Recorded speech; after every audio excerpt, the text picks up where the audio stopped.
Hey guys, and welcome back. Today, Julie and I are going to be doing some Q&A with each other. I have a couple questions that I want to ask him, and he has a couple questions that he wants to ask me. So I'm going to go ahead and just kick it off. Four burning questions with Bobby and Julian. So Julian, we've been hearing a lot about this proposed speed limiter law, and this week we actually see that they set a limit that they're trying to get pushed through, and that's at 68 miles an hour. Now, I know you and I have already talked about this in the past, and I know your stance on it, on whether or not you think it's right or whatever, but that's irrelevant today because we can't control that. So, my question for you is, knowing that a speed limit may be imposed, for it or against it, doesn't really matter. Do you think 68 miles an hour, which is what's being proposed, is a fair limit? Do you think that's a good speed to limit these trucks to? I think it's a speed that kind of falls under everyone's kind of what they wanted. Other than the OIDA, I know the ATA and the union workers all supported. I think it was anything between 67 and 70. A lot wanted to go all the way to 70. And OIDA wanted absolutely nothing. But I think, 68, I think they left themselves a little bit of wiggle room to negotiate up to that 70. Obviously, they're trying to keep it in check and get it as low as possible. But, when you look up what the highest average speed limit is in this country, it's 70 miles an hour. So I really do think that that is a logical number to land on.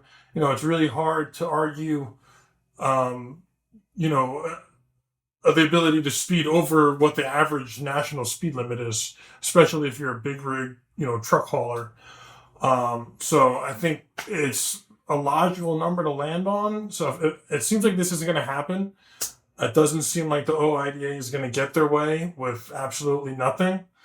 I know some states have already started putting in laws to this effect. Not exactly maybe a speed limit law, but I do remember seeing a couple of months ago they passed a law in New Mexico outlawing all trucks from the left lane on major highways. And this is because if you got one truck in the right lane and one truck in the left lane trying to pass the guy on the right, I mean, that could take him 5-10 miles down the road until he actually gets past that truck with some of the elevation in a state like New Mexico. But you see it in other states as well. And that just caused, a big bottleneck of your pedestrian normal traffic that are trying to pass these trucks in the left lane that could, easily be doing, get by the truck a burst of 85 miles an hour and then get back down to a safe speed in the right lane once they're around the truck. So there's already a lot of attention on this, and yeah, I think 70 miles an hour is just a really logical number to land on. I agree. I think 70 is where we thought it was going to end up or what we thought was fair to begin with. We see some other countries where they're at like 48 miles an hour or 50 miles an hour, and that here just wouldn't fly, right? That would be a real problem. And the OIDA is saying, well, the real problem here is the passenger vehicles that are going to try to go around these trucks. And so the interaction between vehicles is going to be much higher if the speed difference is greater, right? And so I think 70 is where it's going to end up to be in the end, right? And I think it's a great number. Bobby, I got a question for you. In this article I sent you from Tive and FreightWaves, shippers are not happy with the service provided by the 3PLs. Only 4% of responders responded as very satisfied. What do you think why do you think 3PLs are not scoring higher, and what do you think can and should be done to improve that? And how do you decide what to tell the shipper when you have a shipment going together? There's a few questions there. I'm going to be honest with you. I didn't read the article, so but I think that says it all, right? And 4%, that's astonishing. That's kind of crazy in my opinion. But somebody just, I think it was 2 days ago, on League's channel on a YouTube comment said your video is false because shippers hate brokers. They can't stand you. And I said, well, if that's the case, then they wouldn't use us. But I think actually maybe there's some truth to that, and I wasn't really thinking it all the way through because you were just at an exhibition anyway, right? You were going at a trade show, you were talking to some of these companies, and as soon as you say, hey, I'm a freight broker, they were kind of like, oh, get away from me kind of deal, right? Like, oh my gosh, freight broker, negative connotation, like this guy, just get away from me because, freight brokers are calling and calling and calling and bugging people all the time. So I actually am glad I didn't read this. I'd rather give you just my thoughts as they come right here. I think the biggest problem in with me doing this for as long as that I've seen, and you too, I mean, at other brokerages that are much bigger, you see the turnover to be much higher. But the amount of people that do not make it in this industry is crazy. I mean, it's like 75% fail the first year as an industry whole, not as a company whole, but just as the whole industry as brokers. Right. And so if you're a shipper and you're constantly getting called over and over and over again by a different person because the last guy is not even there anymore. You just started talking to this guy. Maybe you were able to get him something to quote. And now somebody's calling you back with a quote that's not him and saying, hey, well, actually, Daryl's not here anymore. But that quote you wanted, here it is. And so I think there's a huge lack of trust too in brokers because there's so many new brokers that most of the time when somebody is calling somebody, it's because they have time to, right? They haven't established their book of business. Now, every broker should always be continuing to grow their book of business, but as you have a successful book, you have less time to do that, right? And so most of the calls that these guys get are from new brokers hounding them, trying to build a book, trying to just make it as a broker, and they're inexperienced. And it shows, and they drop the ball and they make promises that they can't keep. They set unrealistic expectations. And then what does that do? It paints a bad picture of brokers. Maybe they don't do the communication right. Maybe they promise to get a truck in that's just in a really bad area for a 53-foot step deck and there's none in the area, whatever the case may be. But all of those things are things that shippers have to deal with and that they hear over and over again, like, hey, I'm different. No, you're not, right? And so we talk about that a lot too. Like, what does it actually make a brokerage different? Because there's not a lot that makes brokerages different policies, different ways of doing things, sure. But how are brokers different? Because this is a person game, right? This is between two people during this transaction of me, hey, this is my service. Because you can be in a company where everybody around you sucks. They might just suck at being a broker. They might not even be there tomorrow. So, selling a brokerage is really, really tough. And you shouldn't even do it, really. I don't think. It really comes down to the person. But I think that's how brokers get a bad name. And anybody, I'll give you one more example, okay? If you find a shipper who trusts a broker and is happy with their broker, it's because that broker has come through with it for them on numerous occasions. They're experienced. They've been doing it quite a bit of time, right? And at the end of the day, with so much being out of our hands as brokers, that customer has to know that if a truck doesn't pick up, it's not because the broker didn't do everything that they could. And if they don't have that trust in you as a broker,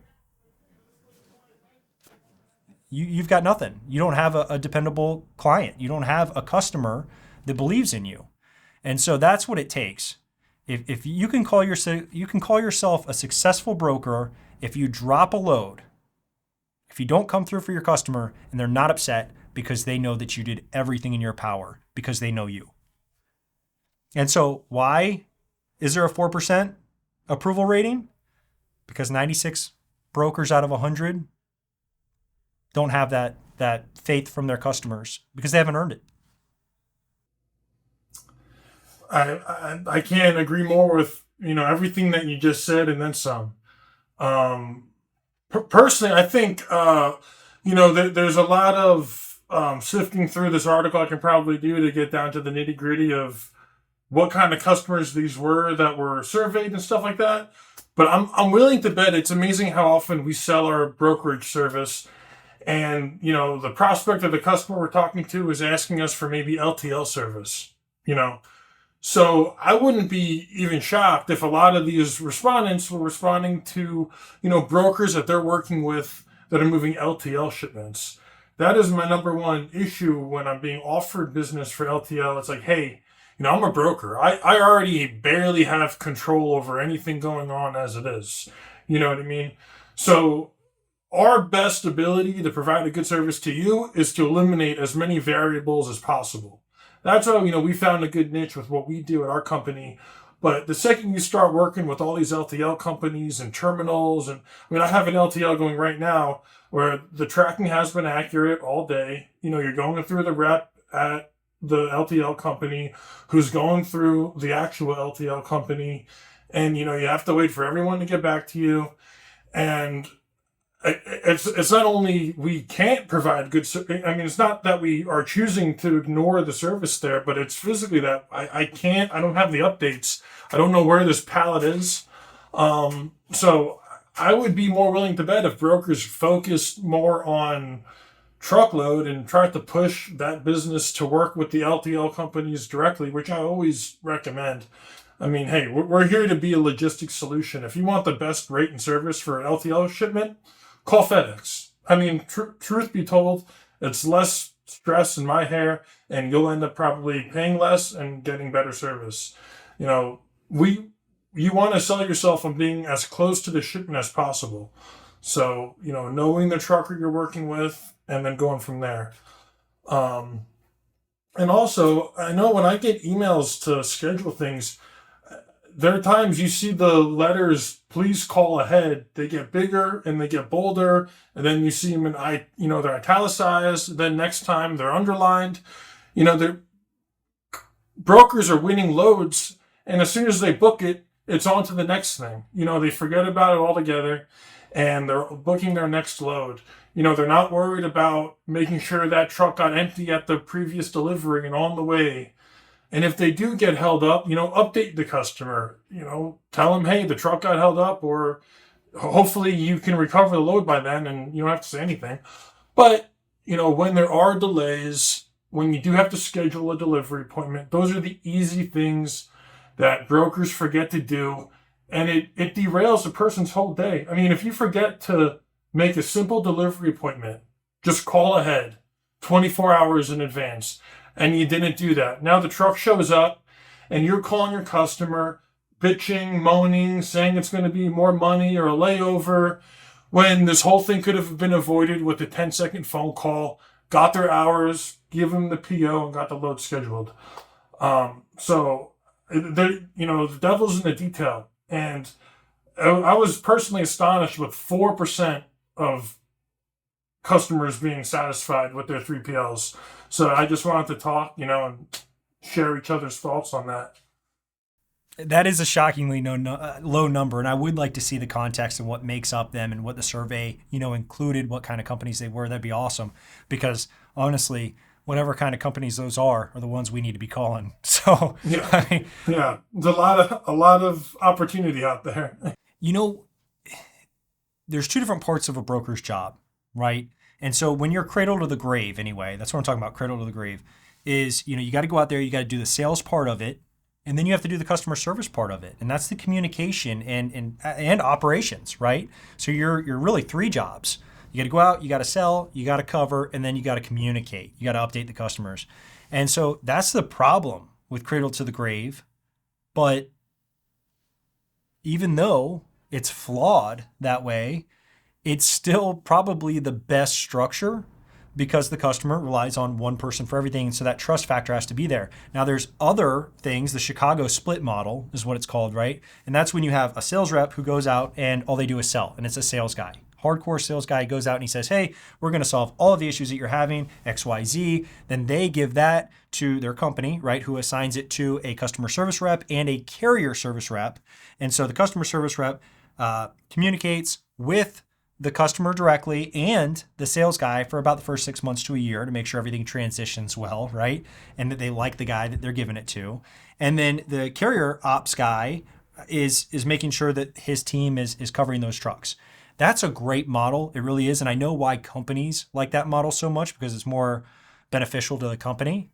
It's financially more beneficial because the sales guy gets paid the first year and then not really ever again. And then the customer service guy makes a smaller percentage versus the cradle to the grave where you do everything and you can build a team. You know what I mean? You can, once you get to a certain size, you can build a team to be able to do those things too.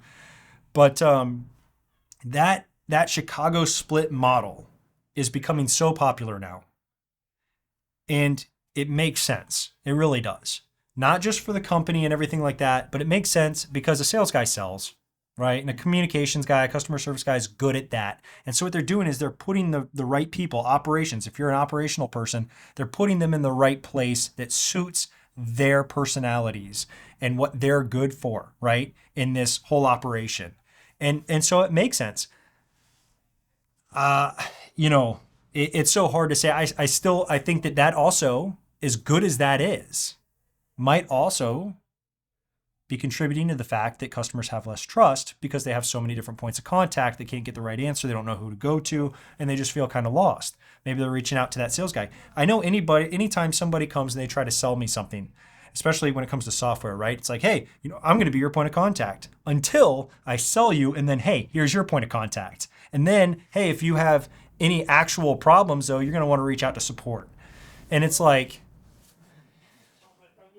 I don't know. So maybe there's a mixture, and I think the mixture is cradle to the grave until you get big enough to be able to get those coordinators, and have other people have those responsibilities. But I wouldn't be surprised if all of those things are contributing factors to such a poor success rate, especially since the Chicago split model is more common now than cradle to the grave is. Yeah, I mean, companies care more about growth than retention sometimes, it seems like, and, working with one person and just having that accountability, add so much pressure to making sure that person is going to be taken care of. That personal element of being a broker, that, like you were saying before, the customer service element is why we're here. It's not just, hey, what do you have shipping? Let me get your price. You know what I mean? It's a lot more than that. And yeah, you have to really make sure accountability is key, and you have to sell that. It's so easy to just say, oh, something went wrong. I don't know what happened, but here's a bill. And, if you don't want to sacrifice service, you got to pay it and you got to get it back on the road. And then they're on to the next broker who they're going to try to find a little bit better service from. So yeah, again, everything that you said is just preach. Well, it's pros and cons of both ends. So I don't want you to think that I'm like bashing the Chicago split and saying, hey, maybe that's responsible for some of this such low percentage, because maybe it is. But maybe that cradle to the grave guy just sucks at customer service and is just a hardcore sales guy. So maybe he shouldn't even be a cradle to the grave. Maybe he would be better off going and selling something else or working at a company that has that other model. I don't know the perfect solution to it. I think I don't even know which one's better, to be honest with you. I have no idea. I'd love to see the data on that. Those would be some telling numbers. Are customers more satisfied with cradle to the grave, or are they more satisfied with Chicago split brokers that they work with? Oh my gosh, if I could pick any data to actually see the results, or a survey to see the results on, I think that would be it. Well, think about here's an analogy. Would you rather, who would you trust better if you were walking in looking for a car at a new car dealership? Obviously, you have your salesman, but what if they have the mechanics selling the cars? Wouldn't you trust them a little bit? Don't you think they would tell you the truth a little bit more? The people who are working on those cars after the sale, you see all the issues or the problems, or what it might cost you. You know what the problem with that is? Those mechanics are still driving 95 Hondas or something like that they've kept alive for so long. They're like, well, I wouldn't buy that car, not for that price. You got to definitely up that 4% number there. That is unacceptable coming from a fellow broker here. You know what? That actually goes hand in hand with the next question that I have for you, which is, some people are saying that brokers should be eliminated altogether. We hear it all the time. We see the comments, we see the videos, whatever. So many companies have tried and failed at accomplishing that, right? Of actually cutting out brokers. And so there's going to be, some other thing, even brokerages like Uber Freight failed miserably at it. And they were actually technically a brokerage. Now, there's other ones that are supposed to be just middlemen, where it's kind of like a TMS board and a DAT or a load board, of some kind that merge together but have no actual liability for your freight, which is a huge issue. So a lot of these have popped up and then gone away because they just fail. And some of them have been pretty heavily funded as well. So my question for you, though, is kind of all that effort for nothing? Do you think that, by the time we get to a point where people are trying to actually legitimately bring something to the market that could cut out middlemen and still not carry any liability for the customer, and provides a safeguard for the carrier, and everybody's just so happy, right? Do you think by that time we'll have maybe autonomous vehicles anyway? I mean, are we doing this for the drivers? Are we doing this for the carrier companies? Who are we trying to push this forward? Because I mean, we're getting so close to autonomous vehicles now. It might only be realistically maybe 10 years away. And so that might sound like, oh, well, that's 10 years or whatever, but that's not very long. Yeah, I mean, I've been doing this for about 10 years now, so that seems like it happened yesterday. I mean, it's going to fly by before I know it. But what I And the find question is, who's this fascinating, for? You know what I mean? Who's it for? Is it for the drivers? Is it for the carrier companies? What is this push to try to make a centralized platform using software technology, right, to be able to cut out the middleman by creating another middleman always, right? That's always the solution is, hey, we're going to cut out brokers, and instead we're going to give you a platform that you pay every single month as fee for us to be the broker. It's still a brokerage for the most part. no, that's what I was going to lead off by saying. It's like it's the greatest marketing scheme of all time because these companies are making money. It's not like this is a non-for-profit. You're giving your money to Uber Freight and they're just passing it along for free or whatever these other companies are, tech companies trying to eliminate brokers. You can call it a tech company, you can call it this, that. You're a broker. If you're a middleman, if you're getting someone's freight and you're a company, I don't care how you're doing it. If you're taking that customer's product and linking it up with a trucker, you're a broker. As long as truckers are still human, I don't see the human element from our side being completely eliminated. It is just not that simple. Now, the majority of shippers in this country, I would say probably ship LTL. I mean, if you call 20 companies, maybe 5 of them ship full truckload, good volume or something. But a majority of companies do ship, and a lot of them just ship LTL. Now, do I think you can get away with some, not dealing with someone like me for an LTL shipment? Sure. That is super, you plug it into a portal, it goes into a big database, it goes into the system, done. And it all goes through, terminals and reps and stuff like that. But 100% of freight will not fit into this autonomous. I don't even know what to call this.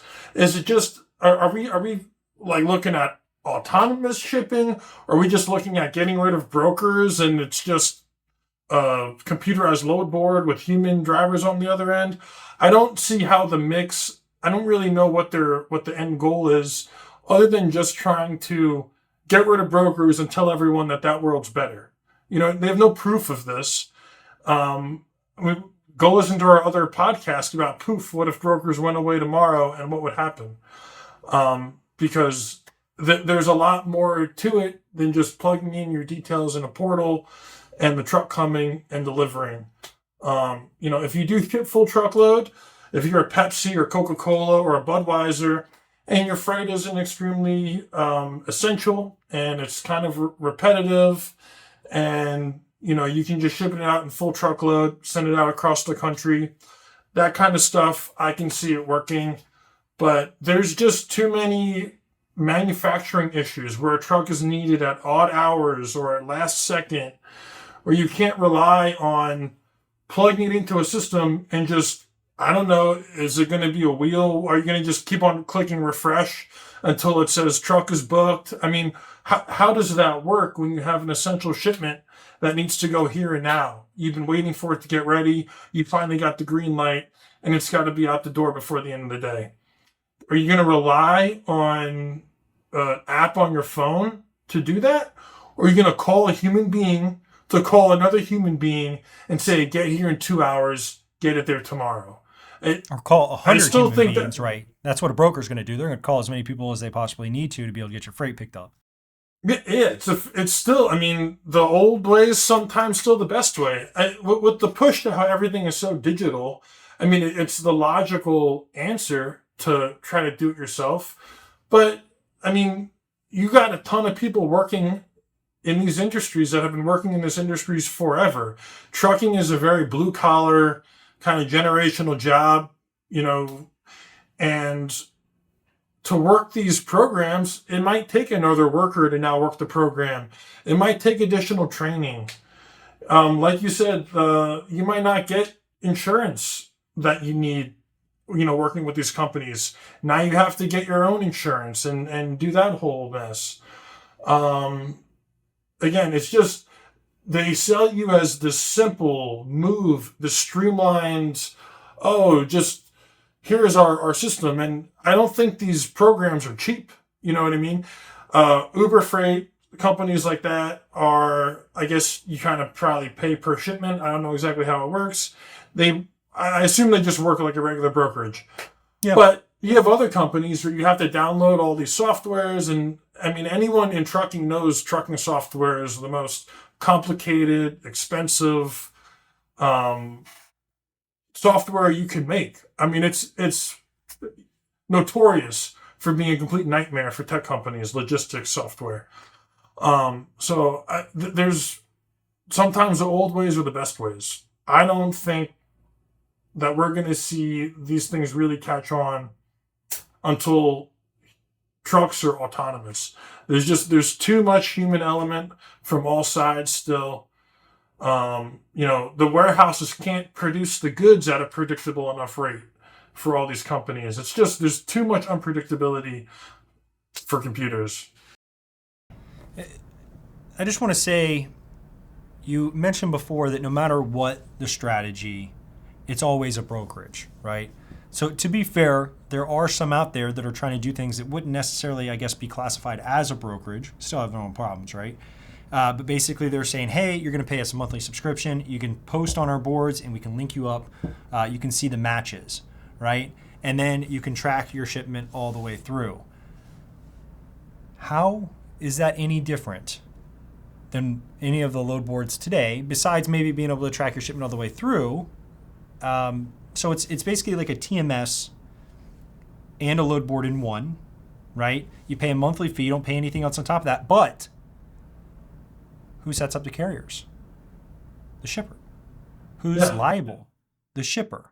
Where's the second insurance? Who covers it if the carrier is a crappy carrier or whatever? The shipper. There's so much liability there. There's a reason why brokers are in place. And today, out of all the time in history, scams are at the all-time high. And if you're working with carriers that are double brokering your freight and leaving you susceptible to paying twice on a load or stealing your freight and then not being actually covered for it, you know what I mean? There's so much there, and there's so much that we've learned as a brokerage over the years, and hundreds of thousands of dollars worth of mistakes that we've had to eat that insurance wouldn't even pay for, ours or the carriers.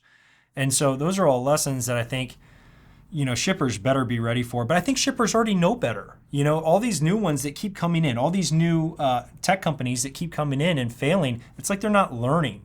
You know, that this is already something that they could do if they wanted to. If they wanted to have all that mess on their plate with the liability, but all the other mess of setting up carriers, calling insurance companies, dispatching, tracking, tracing, following up with delivery, getting PODs, and then paying each and every single one of those carriers instead of just one broker, right?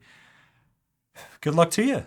I mean, I'm sure there's some massive companies that would want to do that, but it just doesn't make sense financially. You think you're saving money. Some of the companies that actually think they're saving money by going with companies like this, I would definitely ask them to go through their whole operation and look at all the different, you know, amount of time they're spending in accounting and calling insurance and all that other operational time. I don't think they're saving any money at all. I think you also got to ask yourself as a company, like, how important is this service? I mean, can I afford to rely on this middleman service, whatever you want to call it, tech company? What if this goes down? What if there's a blackout? I mean, do I need at least a plan B and people in place? I at least need a relationship with a pen and paper type of guy should something go wrong. You know what I mean? It's like you still need that backup plan and a relationship with somebody who will drop everything that they're doing to help you. You know, you don't want to just rely on yourself all the time. You know, you need a good infrastructure of people in this business. It's crazy. All right, Bobby, question for you. Next one. The UAW strike is currently happening. How do you see this affecting trucking? And do you think this will carry over into more industries now that we've seen the success at UPS with their threat of a strike, and now this current strike with the auto workers? So first off, the UAW strike is kind of way outside of our industry.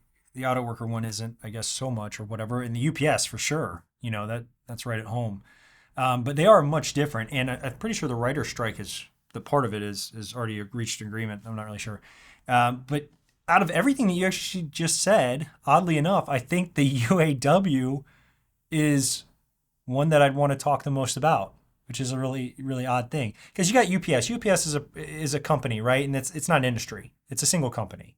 And so whatever they pay their drivers, they pay their drivers. But when we look at, the trucking industry, we're looking at companies independent of the industry and owner operators and things like that. And so the only way that you can force them to get paid a certain amount of money is if it's, a minimum rate per mile or something set by the government. There's no strike, that's going to go on that is going to say, hey, we're not going back to work until this has happened by the government. You could. I mean, a lot would go out of business before that happens, and rates would probably go up anyway, a little bit if enough people did that, but it's not a viable solution by any means. The reason why, though, that I like that you said the UAW is because we were just talking about autonomous vehicles. And the big issue that the writers wanted to strike against wasn't money. It was residuals, which I'm not even completely... I don't agree with all the residual stuff that they're talking about. Topic for another time. Has nothing to do with this. So, but the AI portion of why they were striking, which was the biggest reason in my opinion, because they only got like a 4% raise that they agreed to per year average, and residuals.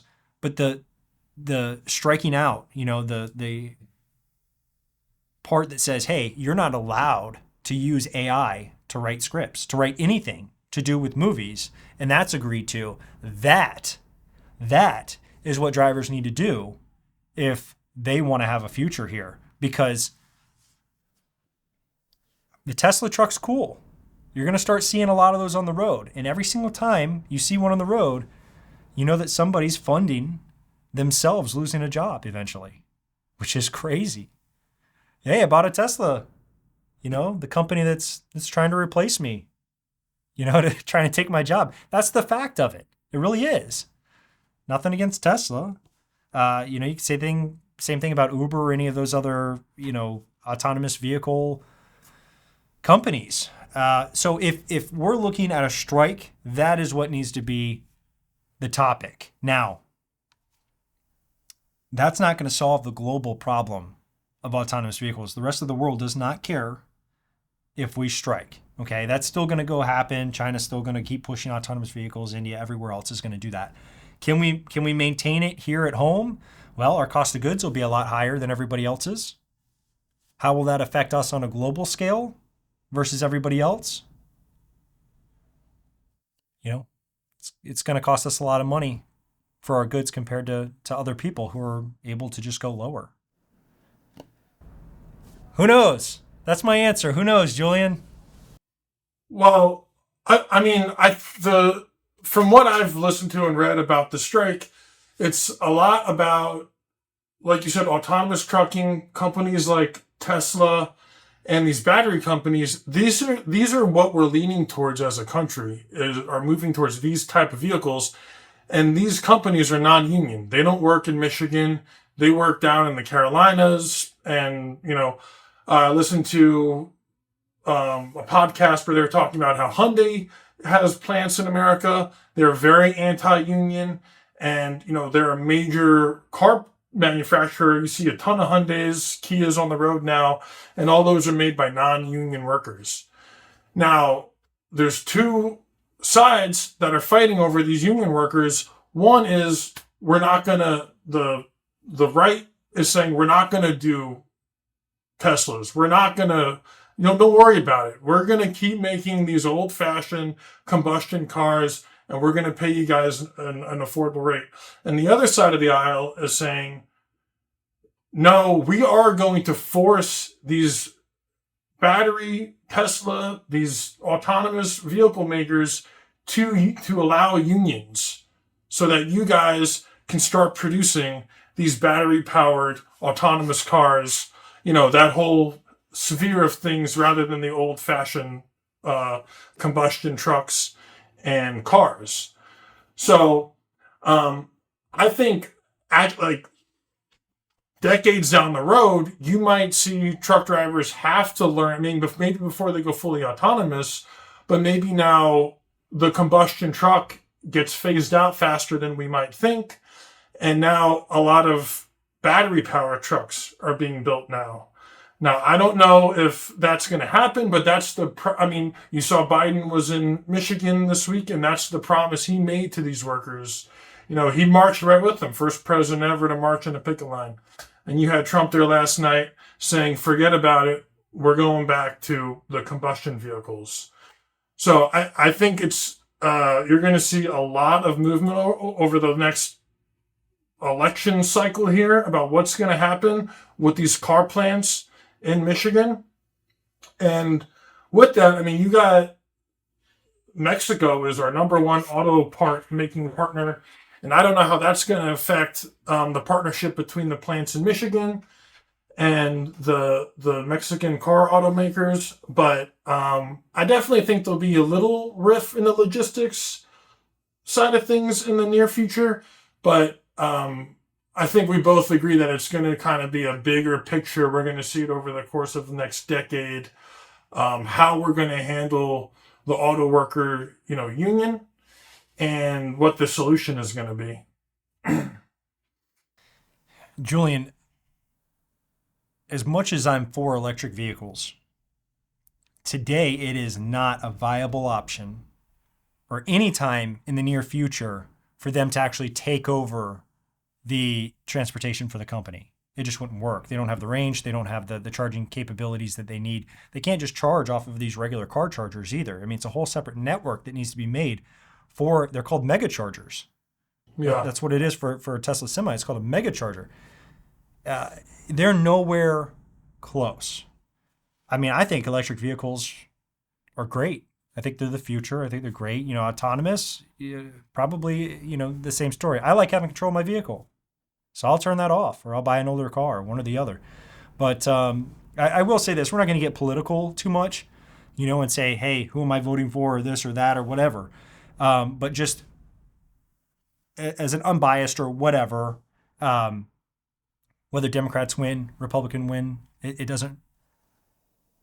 All I want to say is I don't like how every time somebody on this one topic, how every time a Republican to a Democrat to a Republican, the automakers have to be going nuts. All right. It's like, hey, by 2030, you have to be 100% electric or something like that, right? Or at least 80% or something crazy.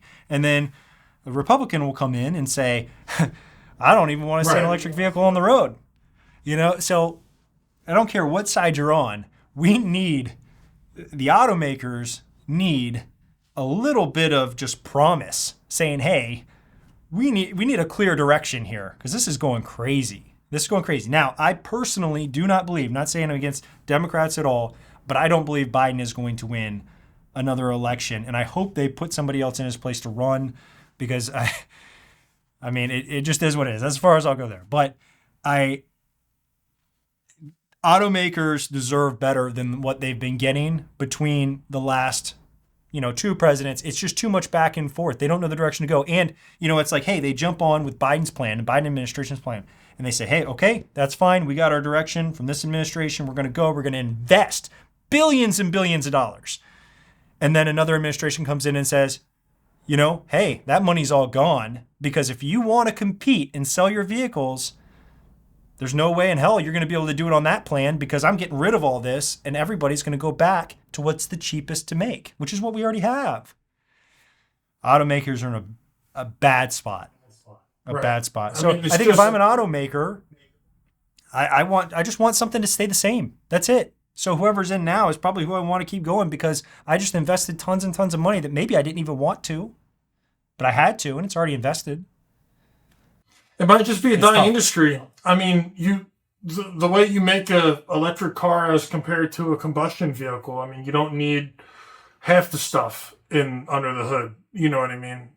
You don't need anything under the hood, really, in an electric car. So I mean, it's scary, but I mean, what anything other than telling him, "Hey, it's a dying industry," to me is just a lie. You know what I mean? I don't understand how you could look these people in the face and sell them I mean, they could look out on the streets. They see more electric cars every time they drive down the street. You know, I don't know how you can look anyone in the face and say, "Hey, we're going back." Um, and it seems like it's gonna really turn that part of the country on its head that relies on these auto deals. I mean, we have guys in the office who do a ton of work up that way for the car manufacturers. You know what I mean? And I could definitely see it being a dead zone. A lot more freight probably coming out of Spartanburg and all those, areas down there in the Carolinas where there's a little bit less union activity and stuff like that. Could be scary what goes up in the north there in Michigan. The problem is when you switch back and forth so much and it's your independent decision now and not an administration telling you what you need to invest in. If you invest in your future, you're potentially not surviving now, right? Do I survive now and compete against all these other car makers who are getting things so much cheaper? Yeah, sure, there's nothing under their hood, but make no mistake about it, that's a very expensive vehicle still. They've come down a lot in price, but they're still very expensive to manufacture, especially if you don't have everything in place like Tesla does now, to be able to do them. They're pumping out. Tesla just dropped the prices on their cars like crazy. I saw the Model X now starts at like $40,000. They cut it. Did you see that last month? Damn. Insane. Oh, people are so upset about it who just bought a car and they're like, oh my gosh, they just dropped it. It's huge news. So obviously they have a way of doing things, especially with their press or whatever they call it, where they just make the unibody now. And it's great. I mean, Tesla has definitely forged the way forward to anybody who, without Tesla, we wouldn't even have any electric cars, in my opinion, today, because nobody was making it. Fisker wasn't making it. Nobody was making it. Everybody was going bankrupt. So what they've done is absolutely incredible. Not a fan of their car per se myself. I've driven one, don't really care for it, but what he's done is absolutely remarkable. Going back to just the trucking side of things, though, I mean, when I think about some of my export, I do the metals. I do loads of car motors on a weekly basis, shipping out to China and exports. So, I mean, I fully expect those to, not anytime soon, but they will go away eventually. And I have to get into the recycled battery market or something. So the trickle down from this, I think I just wanted to ask it because I think it kind of sticks its fingers and its little tentacles into every little sector of all the industries that, we kind of work in. Nothing will be unaffected by this. I'll tell you one thing. I was actually looking at the Tesla semis about 2 months ago, and they're not taking any more orders on them. But if I was in a position as a drayage company who only does two things from the port, and I had land and I had solar panels on the roof, I would invest in that. Absolutely. The amount of money that you save. If you're doing less than 500 miles, which a lot of dray companies are, drayage all day long. Frito-Lay's uses them a lot. Those Tesla semis are one of the first companies to get them and Coca-Cola.